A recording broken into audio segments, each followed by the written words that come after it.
美国的这个军工产业里面，有一家公司这几年大家都在关注，叫做安杜里尔。它最近又推出了这个所谓的新的鹰眼系统，大家就觉得非常惊艳。而且我们都知道，安杜里尔这个执行长现在3不5时都来我们台湾这里，甚至他还说了一句话，他说他从来没有办法想到一件事情，在各个国家里面。台湾竟然有如此完整的军工供应链，我看到这句话说吓死了！台湾难道要成为一个军火大国、军工大国了吗？照我们讲啊，人在电玩，你跟现实里面的有一个最大的差别是什么？当你今天呢上战场的时候呢，你是真刀真枪，但是电玩呢旁边会有地图，这边会有指标，这边会有指引，这边会有讯号，你的友军你可以看到敌人所有的画面一目了然。结果 Anduril 他这样干嘛？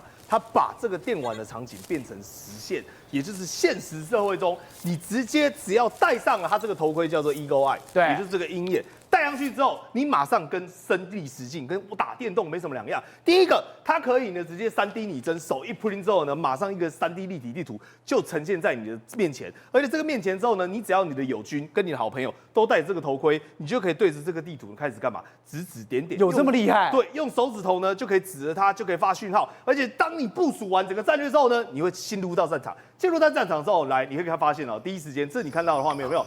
它都是用眼睛去选取的哦。等于说你眼睛动右、动左、动左，你只要看到哪里呢，它就可以去选那个指标。你有没有看到？这是它的其中一种成像。对，它刚才在干嘛？它在选择它的成像系统。首先呢，它先选择这种成像，看到敌人走进去之后，识别一个红框说他是敌人，结果右边2个蓝框，这个叫做他的友军。然后他的友军呢，你有没有看到在汽车后面呢？它等下会切换一个模式，厉害的来了。切换这个模式之后呢，它是3D 透视模式，等于就是说它进到建筑物系统之后，很像 X 光机，有没有看到？像你去机场的 X 光机，骨头都看出来了，整个骨架。然后左边的敌人红色的被击毙了，所以它等于是干嘛？它可以共享你友军看到的视野。这很可怕，这等于是什么？你躲在哪里，我都知道。对，我往那边打，你都不知道你是怎么死的。而且还有更厉害，为什么呢？因为代表呢，每个人的眼睛只有我们讲的2只而已，只有1双。但是呢，今天如果有10个人的话，他变成20双眼睛，也就是说，即便他的战务后面，你只要是友军看得到的，他全部都可以利用这个连线系统的成像。你有没有看到左边他其实看不到，但为什么他知道那个变红色？因为他的队友看到了，所以他就看到了，所以他就可以对他开枪。他甚至是你知道可以干嘛吗？每个人都是一个指挥中后，他可以走在路上。走一走的时候呢，第一个先关照一下我的好朋友有没有在后面，然后打开了后照镜。打开了后照镜之后呢，他就会看到说，我的队友人在后面，然后确定没问题。我后面有人，有没有看到？跟那个开计程车一样，后面是有眼睛的。对，然后呢，他可以干嘛？远程之后呢，因为他整个系统里面有无人机在侦测，他比如说侦测到说，今天有敌人出来了，他说好，那我现在马上远端遥控无人机。他遥控的方式跟你想的不一样哦，他可以干嘛？他直接用眼睛挥之后，他就可以指示说，这个无人机呢，马上请你执行所谓的自杀任务。而当他把敌人给歼灭掉之后，他还会回报给你，跟你讲说 ，OK， 这个目标已经 defeated， 目标已经消灭掉了，目标已经处理掉了，甚至是他可以利用这个眼睛去记住他的 GPS， 等于说我在这边设置一个定点，打这个坐标，走到那边再打另外一个坐标。所以换言之，今天你只要拥有这个鹰眼系统。为什么他们说神之视角？因为你一个人站在那边，你可以了解所有队友的状况，你可以串联你所有的无人机，你可以看到3D 立体的地形地貌。而这个头盔很有可能会卖到台湾来。对，最可怕是在这边。我心里想说，要我们的这种，以后我们的军人都会戴到这种头盔，然后我们可以一起共享这么多的视野。对，来共享很重要，这个叫做 hive mind， 什么意思呢？就是蜂巢心智，每个人都是一只小蜜蜂，但我们凑起来呢，就变成一群我们讲的蜂群。它是利用这种概念呢来串联，但是呢。刚刚赵和开场一直讲到说 ，Anduril 为什么一直对我们台湾非常有兴趣？他一直来耶，对他一直跟你强调说，美国、日本啊这些都很不错，但是呢，台湾啊绝对是军工产业链的首选，这是违背你的常识。你说他不对啊？台湾以前说我们没什么国防啊，做起来也普普通通啊，不是很多都要买外援吗？他就跟你讲一个概念，台湾拥有什么？有半导体。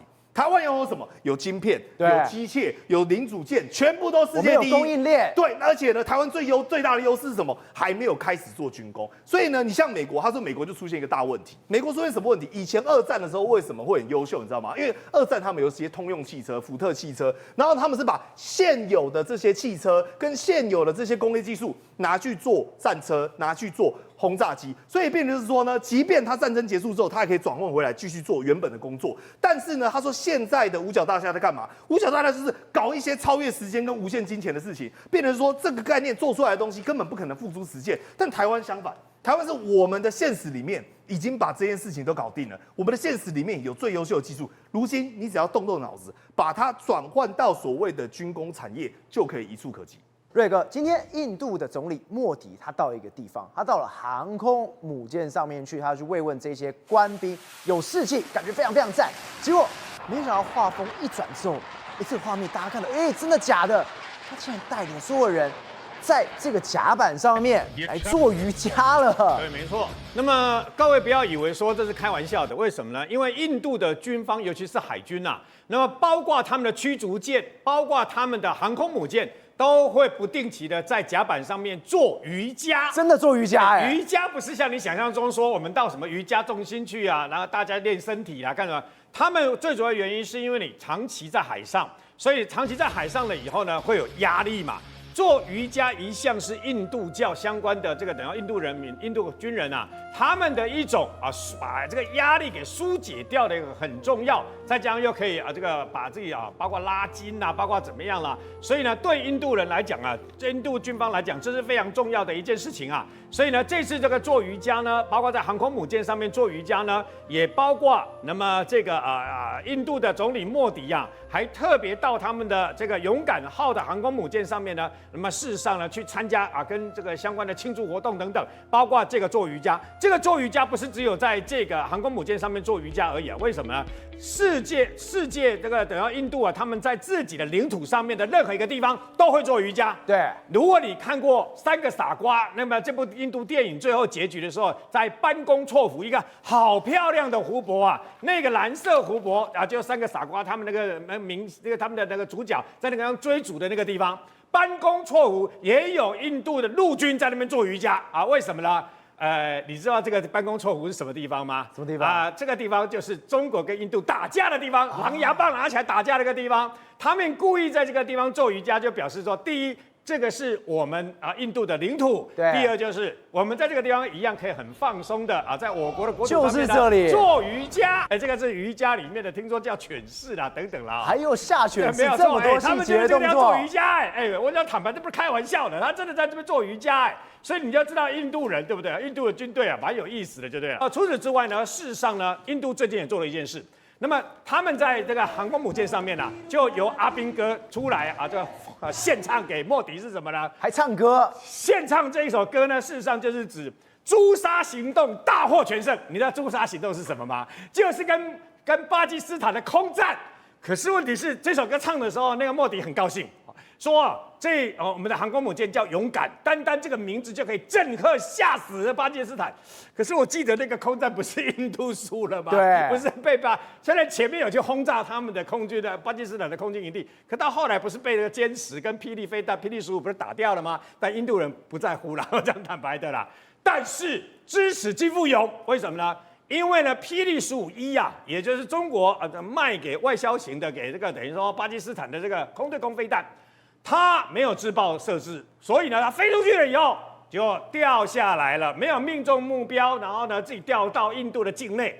结果，印度的科学家跟军事专家直接把它找出来，逆向工程直接把它推销回去，就逆向去推。印度本身其实就有防空飞弹，他们呢这个防空飞弹呢，那么它射程本来110公里。现在就用这种逆向工程因为这个要把这个相关的这个等于说，那么飞弹呢往前推进到大概160公里，大概跟霹雳15飞弹差不多啦。对。那在这里要告诉大家一个最新的消息是什么呢？法国的媒体，而且专门报世界各国情治单位的权威媒体他报道了一个独家内幕的消息是，台湾副部长级的这个特使。那么已经秘密的到了以色列因为我们这个赖清德总统不是在这个国庆这个相关的文告里面不是讲吗？要打造台湾之盾的防空系统吗？对，所谓的台湾之盾很有可能就跟以色列合作。然后呢，除此之外，我们的这个等于说相关的国防部呢，也已经向